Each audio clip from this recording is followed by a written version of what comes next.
So, I'm gonna do some stand-up. This is only my second time on the mic, so please be kind. Look, I'm an artist. So I'm sensitive about my shit. I got you. Let's get it.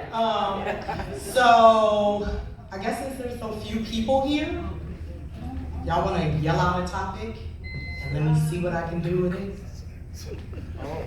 Otherwise, I'm gonna get up here and talk about how raggedy online dating. Money. That's relationships. What kind of relationships? Toxic relationships. Like my marriage? Not your marriage. Anything but your marriage. No, I'm just kidding. Actually, my ex-husband and I, well, his wife and I co-parent very well together. Toxic relationships. So like how to get out of them, or the fact that you knew she was toxic, but you kept sleeping with her with no condom and had how many babies? Ooh. Is that the kind of toxic relationship we're talking about? Oh. Because that was crazy. When you start, there were warning signs. Admit it. You ignore the warning signs, especially if the D or the P is really good. You know, the rule I teach my three daughters is good dick make you do dumb shit. And you ain't lying. And then I had to amend it because mediocre dick makes you do dumb shit. Hopefully not. Ladies, where's the lie? Where's the lie? Where's the lie? And I mean, as the woman who should have been my mother-in-law told me 30-something years ago, she was like, I ain't met golden dick, and I don't want to meet golden dick. Because if I do this dumbness with raggedy dick, yeah. Oh my God. But toxic relationships. So why is it that we on the outside can see the toxic from the break, and we tell you, right? And what do? You do it anyway. Ignore it. You do it anyway because she fine as frog's head. She or he. Or whatever you find to be fine because your friends don't think he or she is fine. You know what I'm saying? No, what you saying? I get you. What'd you say, babe? I said I get you. You feel me? I feel you. You know how it is. So it's you know, you sit there and you look at them and you give them advice and they ignore you and they continue to do dumb stuff and they continue to allow this idiot to, you know, have chicks calling your house looking for him. You know, that ain't never happened to nobody. Oh, okay, yeah. I wouldn't be here. Your car getting keyed because of his shenanigans. How? That hurts. Or you at the club and you get punched in the face and have no idea why. And she's sitting there looking stupid, sipping on her little drink that you paid for. I'm talking about, I don't know who he is. Damn, you must have stepped on his shoe. Right. No, I'm not here for the bullshit. I'd rather have no sex than deal with the shenanigans. So I'm gonna just go on and segue into my little online dating experiences.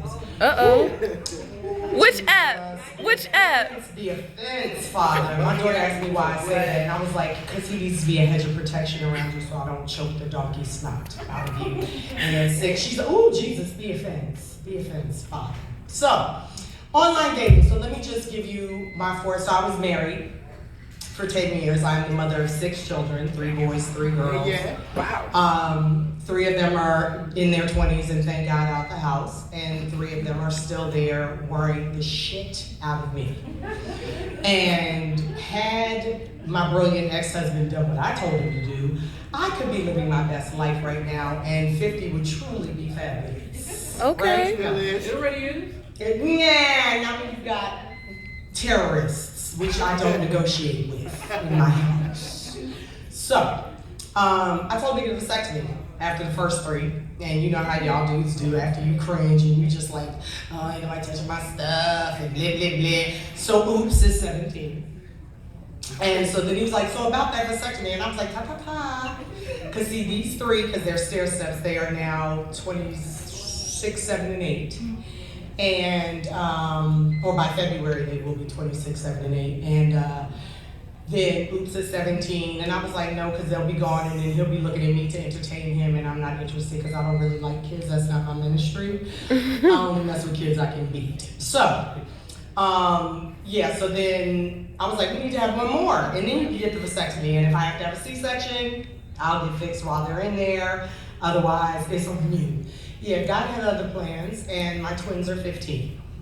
Yeah, all the people who say, oh, that's so, you know. I tell everybody who don't have no kids, if you enjoy your time, your money, or your mind, don't do it. Freeze your eggs, because you know you're born with all the eggs you ever gonna have, so you don't want them scrambled eggs when you're 40, trying to make a baby. I get it.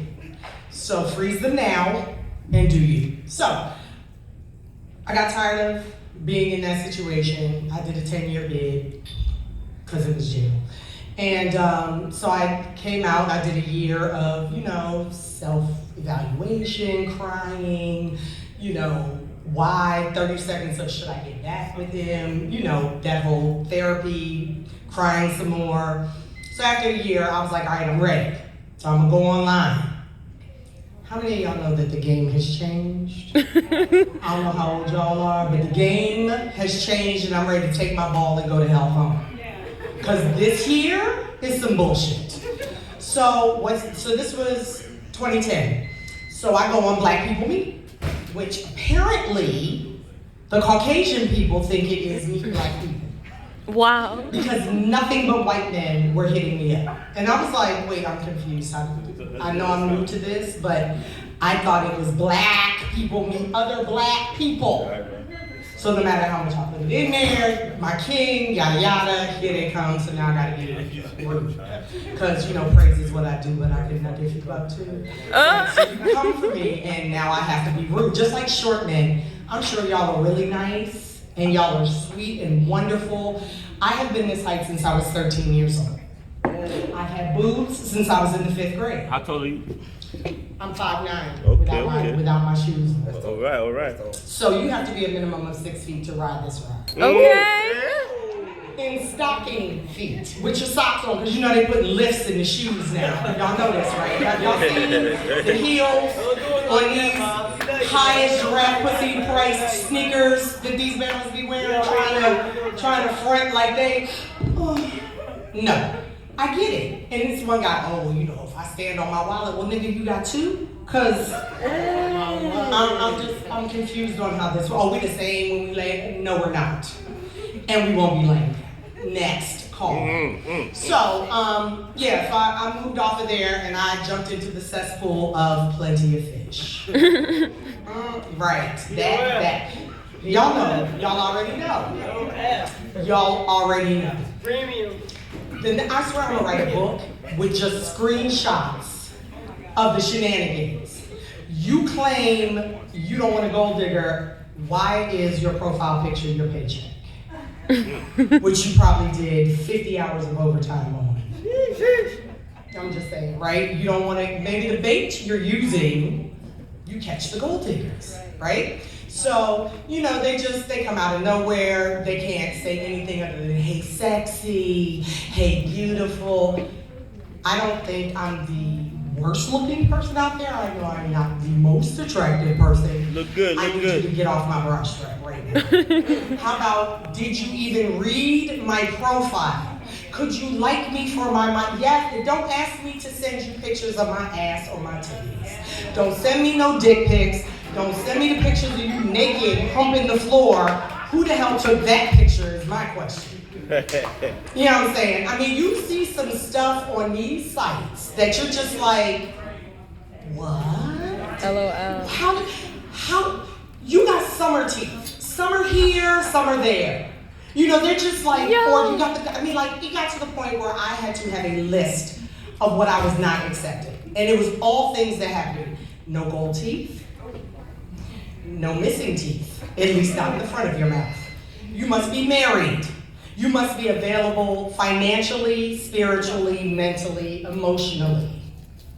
All the leaves, just pick one, throw it in there. I need that because I'm not I'm never gonna fight over a man. Understand that, because I've had the married men, and then the wife would call me or text me at 3 o'clock in the morning and tell me, "Oh, make sure he takes his Viagra before he comes see me." Wow.